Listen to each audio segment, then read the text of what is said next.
Back at it again with another episode of the Shades of Blue Soccer Show. My name is Cody Bradley. Thad Bell and Robert Russert are here. David Greenwald may be joining us. I don't know. He's sick. It's gross. I don't want to talk about it, but he might join in here midstream. This episode is brought to you by Cauldron Manuscripts. Are you an exasperated fan looking to immediately change the fortunes of your team? One strongly worded letter could transform your squad overnight into an unbeatable juggernaut. Cauldron Manuscripts. True wizardry. Benefits only applicable to league play and have no bearing on other competitions. Please go subscribe, rate, and review wherever you get your podcasts. And also go do us a favor and subscribe on YouTube as well. We're working more in that realm. Hopefully it'll be more than just our podcasts. Maybe some other video content on the way. So go give us some viewing hours, watching hours, and a sub on YouTube, right, Thad? Absolutely correct. Cody, I must give you props, man. Yeah. Even though you were not at the match Saturday night, and you were supposed to, from what I hear. But anyway, your recap showed your exuberance, your enthusiasm, how pumped you were about the match. I was impressed. Well, thank you. No, I don't think I told anyone I was going to be there. I said I would do I signed up for the recap, but I had a thing and it was going to overlap a little bit and I wasn't going to get there in time. So, well, my favorite part was, Melia throwing snot rockets. That was my favorite part. Man, he was snarling. Yeah, so that is where we're going to start the win over Minnesota United. Yeah, he was snarling after that. It was a bad penalty. Like it was a deserved. Like he didn't look good. He looked a little bit old in my opinion there. What didn't look good, but he was indignant about that call. Finally calmed down enough, and then the run up of that young guy. There was no on the run up. I was like, oh, there's no way he's scoring this. It was the most passive. Just yeah, it was never going in. Can't get it past Timmy with that straight down the middle. Once again, a lesson in the guy who gets fouled probably should not take the PK. Yeah, especially when he's like 21 years old. Tim was in his mind the entire way. He knew what he was doing. Yeah, absolutely. Yeah, he was just doing all the taunting. He was blowing snot rockets and spitting at him. Man, it was really something. I loved it. We asked him if he knew that he was going to go down the middle, and he said, I thought he would because he was a young guy in the league and going to try to make some impression, and he didn't. Right. He made an impression, all right. No, he said he was going to make a statement. That's what it was. There was passion all over the field. Remember that one play where Jake Davis took somebody out? I think Rosero took somebody out. They were just dudes laying on the sideline. And Peter Vermes got to tackle him in there. And as well. You're right. Yeah, man, it was just. And there was another moment I saw Eric Tommy go to block a cross, and Jake Davis was there too. And Jake was on the ground and just he's scratching and clawing to get up, and Eric Tommy throws his body into the air like Pete Rose diving into third. Like it was just they were just everywhere. I loved it. It was very good to see that. And I don't even mean that to say they've lacked passion up to this. I know, it's hard to be that passionate when everything is going wrong, but no, it was there. You could see it. Their mentality has changed and they're ready to start winning. Well, yeah, I think after that Seattle win, they're like, they're starting to believe again, get some confidence back, and then they're just like, we've got to get this home monkey off our back, and there was nothing that was going to stop them that night winning in front of the home fans. Dad, what was it like from the photographer pit? It was fun getting to shoot goals and celebrations, man. I haven't gotten hardly any of those this year. Those pictures you sent me for the recap, it just felt good. Guys celebrating and smiling. It felt like it's been too long. That's always the thing, man. You can get a shot of somebody kicking a ball and it looks like you're kicking a ball whether they went into a goal or not, right? But the celebration, something actually happened. That's one of the things I learned a long time ago from a really good photographer is like, you shoot the jube is what he said. The jubilations. So what's this new celebration where they all get in a circle and shake their hips? It happened to all three goals. What's that about? I don't know, and I don't care. It was so goofy and funny. And it just looked, I just took it as one of those, just guys goofing around. They had an inside joke in the locker room, said, you won't do it. And then they all did, It's just fun. They were having a lot of fun. David, thank you for joining us. Should I not throw it to you? Oh, okay. Yes. No, I'm fine. We're good. We're good. We're good. Welcome. If you're not feeling good, maybe you should not advertise what you ate behind you. I've eaten Town Topic many times in my life and never gotten sick. Hey, we don't want to say anything bad about potential sponsors here, Thad. Don't ever do anything like that. I was just making sure that he had a chance to explain it wasn't them. It's not Town Topic. There you go. Good job. Man, I haven't had Town Topic in a long time. So, guys, where I wanted to start on this one was Nemanja Radoja got a start finally since his first start where he lasted like 20 minutes and got hurt, and then we never saw him again. He came back, and it just seemed to open up a lot. It kind of had a snowball effect or a chain reaction, and the midfield looked a lot better, Robert. Yeah, I mean, he's clean on the ball. He's got what I would call functional positioning. He can see where he needs to be to receive the ball, to help relieve pressure or whatever it might be. And, he's directing Rosero also on a couple of times.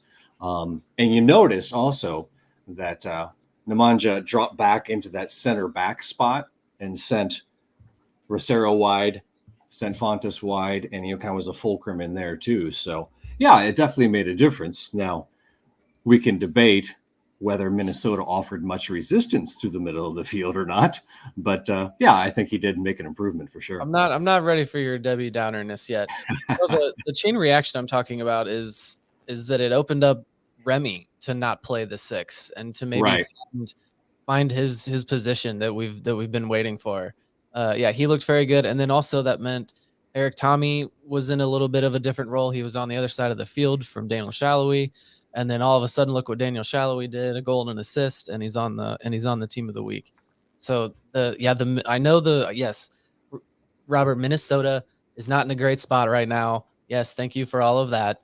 But no, the midfield was dominant, and it's just a complete 360 in just a matter of 3 games from where it looked like the midfield could do absolutely nothing. Well, you do know that Tommy's been playing that position last couple of games, right? Yes, but he was on the other side of the field in this game, at least for the majority of it. I know they switch a lot, but Thad, what did you think of the midfield and Remy in the 8? I liked him there. That was a really nice assist on Daniel's goal. I greatly appreciated him being there, and I thought Nemanja did a really good job, man. To hammer home a point we've made the last few weeks, where did the goal that Daniel scored, the pass before it got to Remy, where did it come from? Where did the attack come from? The pass to Remy was from Polito. Right, but where did it come from? Like, what part of the pitch did it come from? Can the teacher just give us the answer on this one? Yeah, they attacked through the middle, right? Right. And then on Gotti's goal, they, again, attacked through the middle. And one of the things we've been talking about earlier in the season was that we weren't attacking through the middle of the pitch. And when everything comes from the wings, nothing's effective. But when you can effectively attack through the middle of the pitch, it also opens up the wings and makes Johnny and Daniel way more effective. They were indeed. Robert, did you want to touch on Minnesota not being very good anymore? Should we not give the team credit for this 2-0 shutout? Well, okay, I'm giving the team credit. Sure, they've got to execute, but Minnesota, first of all, they tried a new formation, which, if you listen to all the pundits and the play-by-play announcers, are like, why are they doing this? And obviously, it didn't work. Didn't provide much resistance through the midfield, and we took advantage of that. But no, I'm not taking anything away from how Sporting played. It's just pick a team that's going to be a little more difficult to play through the middle, and then we'll see what happens. Did Cody say it was a 2-0 win? I corrected it. What was the score, Cody? Was it not 3-0? It was. I corrected. It's fine. I actually, you know what? That's a fine. Speaking of the fine, I found the fine jar. I didn't necessarily. Oh wow! Have you backfilled it yet? I didn't realize it was missing. It was just kind of lost in plain sight in my dining room from a previous one. And no, we need to make a decision on it. We need to hold ourselves accountable. There needs to be some accountability with the fine jar. We never properly do that. And then now that we're doing it over video, how would it even work? Venmo, I guess that's what we're gonna have to land on. Well, I liked Thad's thought of backfill. What is that? 50% Cody, and the rest of it split between us three. Is that right? That's fair. That's fair. I'm not sure if I even got a third of that other 50%, but that's fine. Yeah, I'm appealing any fines I've gotten. But I think the Cauldron needs to write a letter about holding you accountable on your tip jar or your fine That's jar. right. That's We right. should hit up Cauldron Manuscripts, our show's sponsor. David, our boy Jake Davis, our boy is I'm claiming that because we did this last week. Jake Davis looked very good again, and Robert must just be very upset about it as just a noted hater of Jake Davis, and told us I'm not a hater of Jake. Where'd you get that from? I'll not even take this from you. Yes, Yeah, dude. Jake Davis played another great game. David. He's a stud. I hope the rest of the season is split between him and Caden Pierre. Once Caden Pierre has hamstrings again. Yeah, They're installing new ones. Is that your official injury update that they're installing new ones? We saw him running. He was running after training the other day, so he's moving. He's working his way back. It must take a long time for these hamstrings, though. Robert, are you willing to come around and admit that this Jake Davis kid is legit? Okay, we're gonna go here. So am I allowed to have an opinion, or am I labeled a hater? How's that work? You're labeled a hater, but then you can try to talk your way out of it. All right. Well, let me ask you guys, what do you think is so great about Jake Davis? He's not Graham Zusi. That's a piss poor take, David.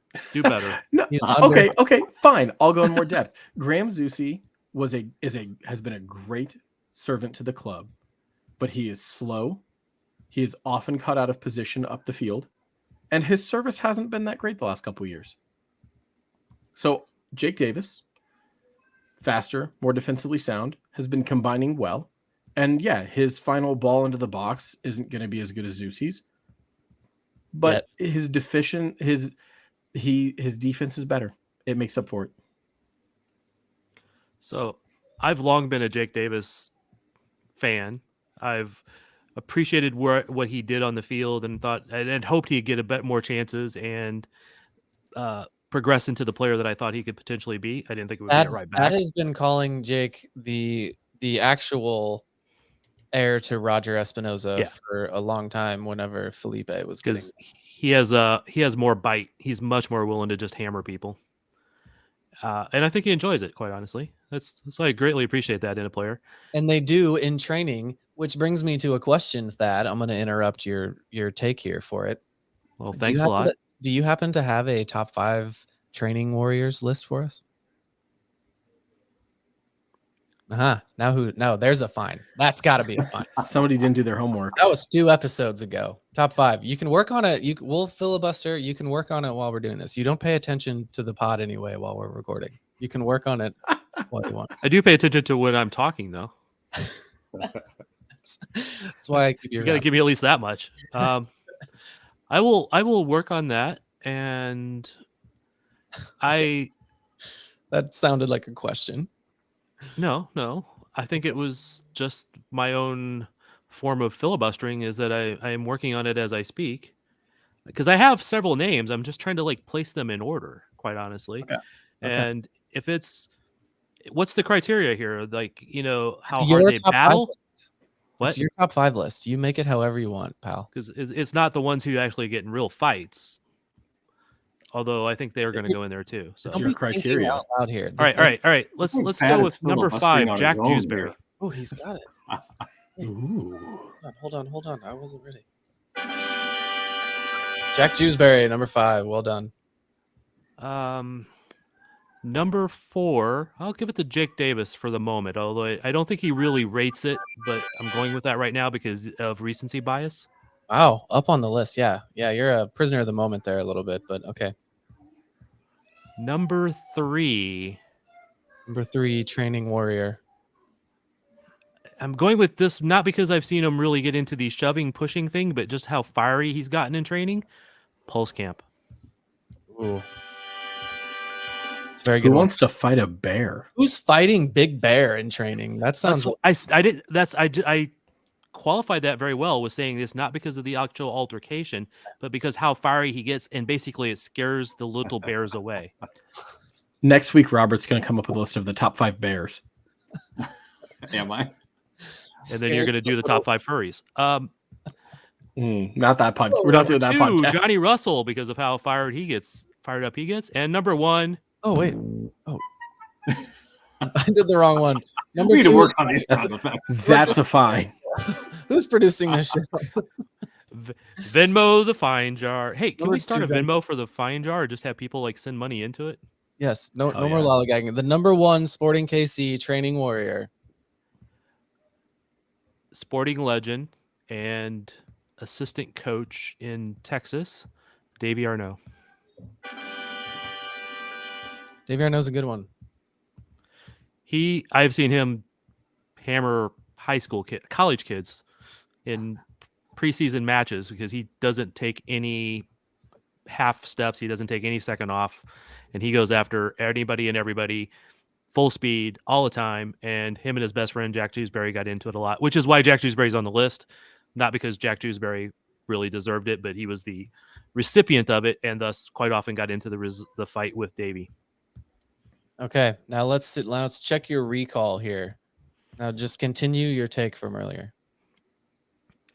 As I was a fan of Jake Davis, and I thought he would be the progeny or the descendant of Roger Espinoza in midfield. I do appreciate what he's doing at right back, I think, because he does have the willing to hammer people and all that stuff. I do not feel that this was his best game at right back.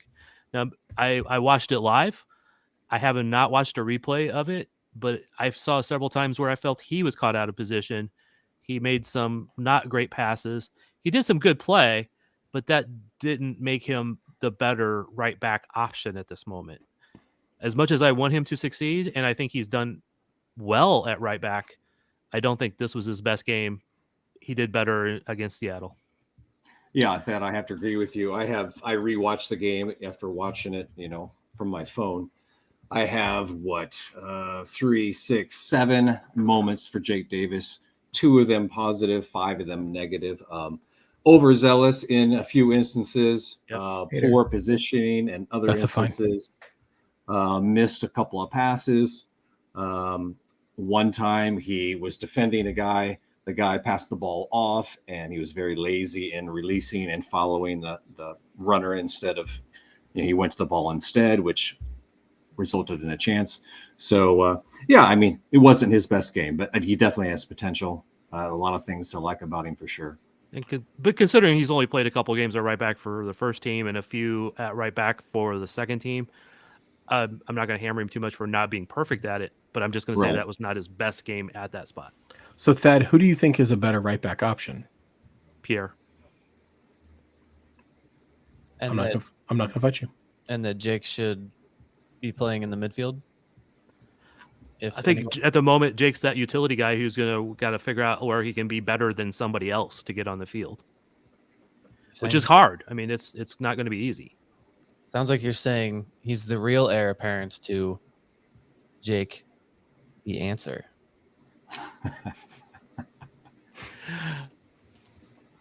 That's a guy we should ask who the top 5 training warriors are. Ooh, that's a good one. Is he not? He snarls as well. He's another one of those. Like if you get him mad, then obscenities start flying. Jake's too nice of a guy. Not when not when it's a referee, I don't think. So I just briefly, for those of you who listen to us on an audio medium, check out the YouTube videos because Robert and I both have these like backdrops that are not with green screens, but they're just CGI backdrops. And if you watch carefully, you can see Robert rearing back and throwing toys to his dog. And I'd like for you to all just go pinpoint and drop in the chat the comments on the YouTube video, like the timestamps when you think Robert is paying attention and the timestamps when you think he's playing with his dog. I can do both at the same time. Come on. I start a podcast here, like I'll say, all right, guys, I'm going, and everyone looking for energy, support from my fellow showmates here, and everyone's Thad's in his phone. Everyone's not even paying attention. I'm old. I'm not supposed to have energy. So not true. How was I not paying attention? You were literally not even here. You were still putting a cork in it. I was in the chat. I was David in the chat. Okay, let's keep it moving here to I'm going to call it playoff math. Robert, are we eliminated yet? Oh, no, we're not eliminated yet. No, that's not going to happen for a while. Give us a feasible record that we could hit that you believe will get us into the playoffs.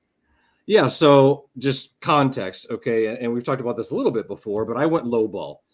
2019, 42 points was 9th place. 2020, I extrapolated the numbers. It was 40 points. 45 in 2021, 2022, 43 points. I'm shooting for 40, the lowest one, okay? So if it's 40 points, and it seems that things are trending a little lower so far this season, okay? But so we would need 31 more points, right? In the remaining 22 that there is to go. That's 1.41 points per match.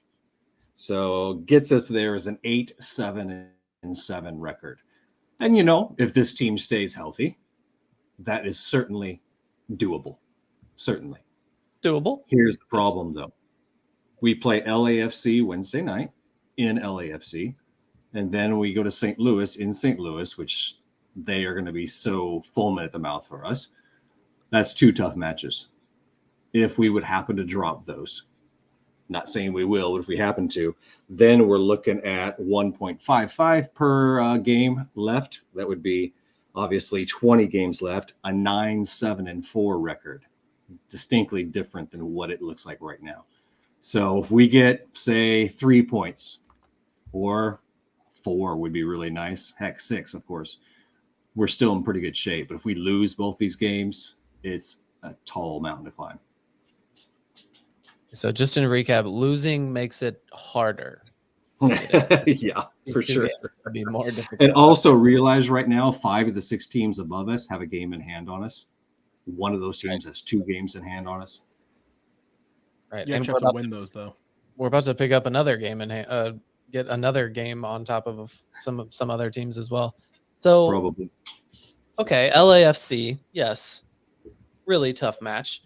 But I'll not have you say that it's tough in St. Louis just because they're going to be foaming at the mouth. Yeah, because our guys are going to be going in there like, no big deal. I did not say that. Don't put words in my mouth, sir. Well, I'm just saying, he's countering you. That's fair. I'm backing Cody on this one. LAFC is one. If any point there, any result there is gonna be a win. But no, the St. Louis one will be a dogfight. But no, they're trending down. We're trending up. There's 3 points there to take. St. Louis lost to Chicago twice in a week. That's got to be demoralizing. Yeah, their other rival. Can we just have them lose to 3 games to rivals in the span of 1 week? You know, after a record start, St. Louis is not like they had a bad April. They lost to Minnesota. They got thumped by Seattle. They beat Cincinnati, which was great. They drew Colorado. They lost to Portland. They lost to Chicago twice in a week. Like, it has not been an incredible start to May, and it was a bad April for them. Week 5 MLS champions is what they thought. It was very good to see on Reddit today. Meme Monday on the MLS subreddit was just heavily St. Louis, and that's good to see. It's not just us that see them as the obnoxious fans next door. It seems like they've quickly made a name for themselves in MLS. Yeah, as bad as Sporting's been since April 1st, Sporting's been the better team, which is hard to believe considering Sporting's only been good for 2 games now. But better team for a week. All right, guys, that's too much about St. Louis. Let's move on. but wait. Why do you think they're going to be foaming at the mouth? I mean, just out of curiosity. Well, the whole soccer capital thing. Did you guys see that they have put up billboards along both major highways headed to their stadium? They've, the whole website thing they've got going on. Of course, is that for the players? Huh? Is that for the players, or is that to get fans all riled up? Oh, it's a good fans roundup too, but the players, are probably going to Only be the less fans. foamy at the mouth than the fans will be. So, but it's just going to be a hostile environment. Yeah. Half of the St. Louis team will say Kansas City. They won't even know where that's at. Exactly. None of them have even been in the region long enough to know. They don't know. But we are playing them this week. It's like it's relevant to talk about them. We'll talk about the games later, but we're now over a week from the Cauldron letter, and there has been no response from the club to them other than David gives a little there was something of a response. If this was their response, they officially responded through Sam McDowell of the Kansas City Star. Now, Sam, great article from Sam. He's a good writer. He did what was asked or what was presented for him quite well, but it just rubs me the wrong way, and not as someone jealous that we didn't get the exclusive. It just rubs me. I am. It rubs me the wrong way that that's what they did. It's not the team didn't respond in any way. This is a journalist talked to some people and got a story. The team has not responded. The owners haven't responded. They didn't mention the Cauldron letter. I'm very confused by it. David? So what would you have them do? Like, in your world, what does a proper response look like? Offering everyone free Coca-Cola. We got that. Oh, they did that. Oh, well then, okay. Then I'm happy then. I'm more than happy. They gave everyone a Coke. And it wasn't just a Coke. It was a Coke product. So if you don't want the sugar, you get the Diet Coke or the Coke Zero. Or the water. Or the Dasani. That's right. Oh, man. So I guess that means we can not expect to see a response from ownership to the Cauldron. Go ahead. Well, so Cody, I mean, like the conversation with Sam covered the on-field thing, right? That covered the Vermes Out, right? So then the other part of the Cauldron letter, and it was not in great depth, was that they were mad that ticket prices go up, but perks have gone down, that concession prices have gone up, but the quality has gone down. So what does that look like if you are the club, if you're Jake Reed or if you're the Illig family? How do you respond to that? Like, hey, we're sorry the food is crappy. Stop buying it. Next year we'll do better. They can't just boot the vendors and get all new stuff this year. So, what are those conversations? What does a response look like, a proper response? And I'm not trying to apologize for the club, because I happen to agree with the Cauldron letter that the food's bad, it's expensive, the ticket prices keep going up, and the quality of what we get has gone down. I agree with them on all that. But I don't know what Jake Reed or the Illig family could have come out and said that would have made any of it matter. Well, there was made it better. One thing in the letter that you didn't mention was, I think, even bathroom facilities were mentioned. That's something you can do something about. Making sure the stadium is clean and the jewel that it once was is something you can do. You can respond about that. You can respond about the food. Say you hear their concerns. We hear your concerns about the stadium. I don't know. You can respond. Like, it doesn't mean everyone's going to be happy about it, but it seems weird that that letter, or at least when the Cauldron released it, that they were like, we've specifically asked for a response, and that nothing, and that it didn't come. It just seems weird. Yeah. I mean, they didn't specifically mention bathrooms. They just mentioned that the overall stadium maintenance was bad. I thought that they made an effort to improve that by booting out the Fountain City Ultras so that there weren't stickers everywhere. Mm-hmm. But, again, I agree with everything the Cauldron said. I do. I just don't know what a proper response from the club looks like. If they didn't mention restrooms, what did the facility maintenance mean other than that? I mean, chairs, trash cans. I don't know. I mean, I'll tell you, the benefit of having 3 small children is I use the family restrooms, and those are perfectly fine. And I am at a loss because I'm never up in the concourse area to really see what things are going. My family is, and I haven't heard any complaints from them. My wife had food the other day and she said it was good. So I don't know. I don't know how to. I can't make a judgment on all of that. My one question would be, I think in the last 3 years, we've seen a lot of businesses suffer with maintenance and customer service because it just, like, since the pandemic, a lot of things have struggled. I mean, used to be Quick Trips were always perfectly clean, and now I go to Quick Trips and they aren't always perfectly clean. It's been a struggle for a lot of businesses with manpower and shortage of workers. And Again, stop disparaging potential sponsors. I love right. Quick Trip. Quick Trip. I do too. I went there today and picked up a nice tea, man. Their teas are still the best. Quick Trip is always nice and clean. Thank you, Quick Trip. But it's the standard that I hold them to is just that even they have had some struggles at places, man. So I just wonder if that has a play into it over the last 3 years. So I'm not trying to defend Sporting as much as just trying to be a little bit of see which way it almost everything seems to have been a struggle the last 3 years. David, have the last 2 games changed your opinion on Fire Vermes? Nope. Has he redeemed himself? Nope. No? No. So it's sample size. The last two games have been great. Nothing would make me happier than Vermes making me eat a giant plate of crow and just shoving the bad start down everybody's throat who was PV out and us just roaring into the playoffs. Nothing would make me happier because I never root against the club. There's people in our comments, and I don't necessarily think they're wrong. Some people want us to keep losing to force a change. I can't ever bring myself to root against the club. I root for us every single game. I love watching us win. Few things in life make me happier, but it's 2 wins out of 12 games.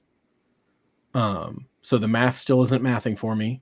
And I still have my same opinions about him as the technical director, which is that I think he over prioritizes signing aging players with injury histories.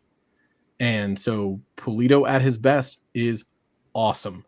And his contributions to that second goal showed it, that he is an elite player when he's healthy. But he's a 30-plus-year-old with, a history of injuries. And Cody, you've gone completely dark. I'm here. Did the lights go out? Hold on.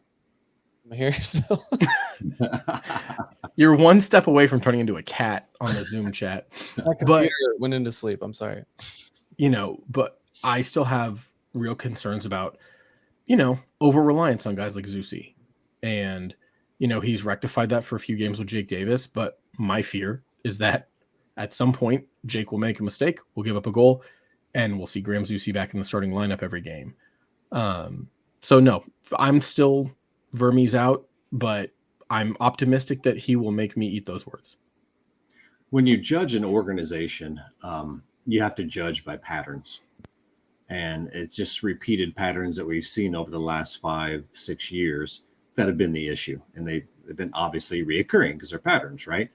But I think this club philosophy, and I may be wrong, is often a win now philosophy. So I think that explains why they buy older veterans who can get the job done in the moment and not so much planning for the future, because they know they're in the market they're in. They need to win. They need to be competitive. So I think that's part of the philosophy. I think you're exactly right, Robert. The trying to succeed now, win the next game, hurts them in the long run for developing younger players, getting younger players in, and doing some of that. I understand it. I don't always agree with it. So I understand why Vermes does what he does. I wouldn't necessarily do it that way if I was him, but I do completely understand exactly why he plays the players he does, plays the style he does, and you'll very, very rarely see him not put out a competitive lineup or put out a significantly less competitive lineup in order to sacrifice one game for the next.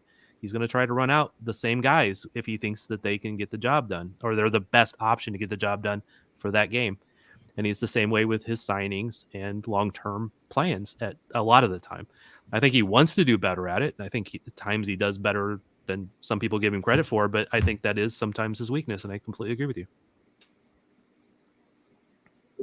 I got to the point where I was Vermes Out curious, but it just seems insane that you would fire him now and not let him play with as these players are coming back. That's just where I stand. Like I said it the whole time. If they continue to be bad the whole, for however long, then he's got to go. But no, yeah, that I'm still here for it. I hope he does make David look bad. I hope we roar into the playoffs. Robert, the record you gave me, that seems doable. I think they could do better. How are you going to feel if they lose these 2 games, Wednesday and Saturday? Which is a very real possibility. If my team loses to a rival, I'm not gonna feel very good. If they lose to LAFC, okay, a lot of teams do that. It's gonna suck if they lose to St. Louis, though. St. Louis isn't a real rival until they've really played. So, Nice. Oh my God, you've appeared in David's background. What the heck? I saw David hard at work over there, and I knew he was doing something. David, you should make it live. So let's so it's live. So I'm talking in both. If I knew how, I would. You thought I actually did this with a coworker too. He was in the same spot in the same time with all the same lighting, and I took a screenshot of him and then made it my background. I cut him out and made me in the middle of it. Anyway, let's talk about what they should do. We've touched on both games this weekend. What do they do with the roster? Do we go for broke against LAFC, or are we saving people, or do we have the depth in the roster to put out a formidable team for both of them, Thad? Well, I think, Thad, we saw a background or a little hint, right? Because Roger didn't even dress this past weekend, right? Who else? He played the full game in Houston for the Open Cup. Yeah. But yeah, it was kind of not for Roger, but it was kind of nice to not see him in the lineup, meaning they had enough players that he didn't have to sit on the bench, at least. Does that mean he plays Wednesday night? I'd say there's a good chance of it, yeah. Yeah. But I don't know if he starts. I mean, I'm not really sure. We keep saying we want to see Roger come off the bench and, to help close out games or do things late. So I do hope that's what happens, but I would not be surprised if he starts. I can't take any of this conversation seriously because of David. Sorry, hold on. It's very distracting. I'll fix it. I'll fix it. That's my fault. I'm sorry. David, what should they do with the? Yes, I liked that. That's a good one. I like that one. What should they do? Who are you playing this week? Are you saving anyone for St. Louis? I think St. Louis is a more winnable game. And I think even though it's 3 points either way, like a win is a win, right? Whether you beat LAFC on the road or if you were to beat St. Louis on the road. But I think our fans would prefer to beat St. Louis. I think that would make people happier. And it's a more winnable game. So I would play our best 11 against St. Louis on the road, and I'd rotate more against LAFC, try to play for a point. They've got, LA's a pretty legit team. They've got a lot of good players. They've got 21 points on the year, although 10 of those were earned against non-playoff teams. So it's tough to say how great they really are. They beat New England, which was a really good win. They drew Nashville, which was a solid result, but they didn't pummel Nashville. And then, they've been beating up on a lot of pretty bad teams. But Dennis Bouanga is really, really good. He's got, I think, 9 goals on the year. So Fonte and Rosero, or whatever combination we put in the back line, is going to have their work cut out for them. We need a name for this derby. Many names have been thrown out. They gave it a name, apparently. Sporting gave it. Derby. Did you not see that? Sporting called it the Heartland Derby, and I hate it. Derby. Yeah. Derby, yes. And the Cityans gave it a name too. Yeah, they registered 2 different. They registered the Darbecue trademark and then another one that I can't remember. Soccer capital of America, Derby. That they actually registered that long ass name. No, I'm saying we should. Oh, What about the? Dad, What about? Dad, you don't remember the other one that they trademarked? It made a little more sense. Barbecue is fun, but no, not for me. Well, because Well, they would actually have to be barbecue. good at barbecue to make it worthwhile. Yeah. Right, exactly. What are they good at? What is St. Louis known for? Bad Italian food. What else? They have good Italian food, but Man. emos, they have a emos chant. and raviolis, man. They have a Emos is chant about hot ravioli. garbage. Emos is hot garbage. Again, I'm not going to you for like food recommendations here, David. You should. That is one. They're never a potential sponsor, so we can disparage emos all we want. Hey, that would be awesome if emos actually sponsored us, though. They have wouldn't take it. Wouldn't accept the money. That's do a okay. You chant. don't have to. They do a chant about toasted ravioli in lieu of our barbecue chant. How does that work? I don't remember what it is, but I heard them doing it. Or no, I saw it sung on Twitter or Reddit or something. Or something, yeah. Good memory, Cody. Online. Really petered out there with that one. I think Thad and I are both going to be on the ground in St. Louis. Is that right, Thad? I'm still a little undecided, but I am definitely leaning that way. Yeah. Is on the ground mean on the field, or you're saying like we're like I will be in the stands myself. Okay, good. If I'm there, I'll be on the field. Otherwise, I'm not going to be in the stands with those people. Yeah. Well, I'll be Robert, with sporting people, but you know. Are you going to wear Sporting KC stuff? Do you dare risk your life? Oh, hell yeah. Hell yeah. Okay. Well, There's going to be like 500 Sporting KC fans there. and there's like 10,000 guns in St. Louis. I'm just saying. That's just in the 3 square blocks around the stadium. That's all I'm saying. I'm worried about Robert's safety. I don't think they're allowed into the stadium, though. I do think they at least have that scanner. But that mile walk to the parking, that might be another difference. I think There's a they're talking Cardinals about game going on at the same time, so parking is going to be interesting downtown. There's a game going on at the same time. Well, the Cardinals game starts like 2 hours or an hour and a half earlier, but still, it's going to be, going to be crowded. Man, now I'm a little less likely to go. I think St. Louis's striker is supposed to be back. Klaus has been out for a few weeks with an injury, and allegedly he's coming back. It would be nice if our center backs didn't just pass the ball to him for open shots on goal. Hey, look what happens when they stop getting handed goals. They don't win games. Well, see, that's what I'm concerned about is, guys, we have to admit, our back four is still our biggest weakness. They are not strong under pressure. They still have issues building out of the back. So if St. Louis high presses us to death, we could throw up some mistakes for sure. And Melia, I don't know if he's going to be playing, obviously, because he's hurt, but his distribution has been bad too. So whoever's in his spot hopefully does a better job.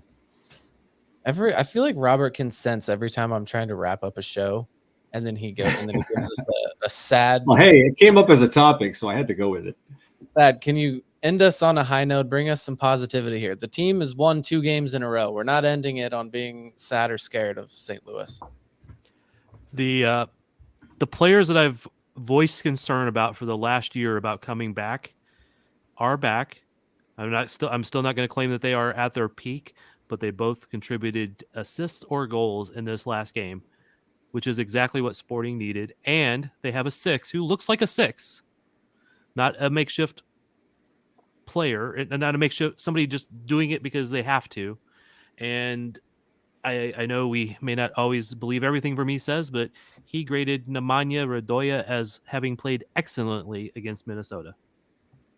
And 150 minutes without getting hurt, counting the Open Cup game. Man, that is a good record. Now, if we could get biggest contribution yet, if we could get the German left back in there also. David, what do you got for me? Couple things. One, get your plugs in. Cody, where do we find you on Twitter for negative comments? I'm at that Cody though. Robert, at SPKC Life. Thad, Huh? Thad's at the back post. You can find us all at the KC Soccer Journal. You can find us on the YouTubes. We would love to see comments. I did this at the beginning, but I'm just reminding our lovely listeners. Thank you. We'd love a fun comment section. Feel free to roast Cody whenever and wherever. But we appreciate you guys all listening. Yeah, you got to remember, Cody, David wasn't here for the beginning. I was on mute. I was David in the chat. I was the silent producer.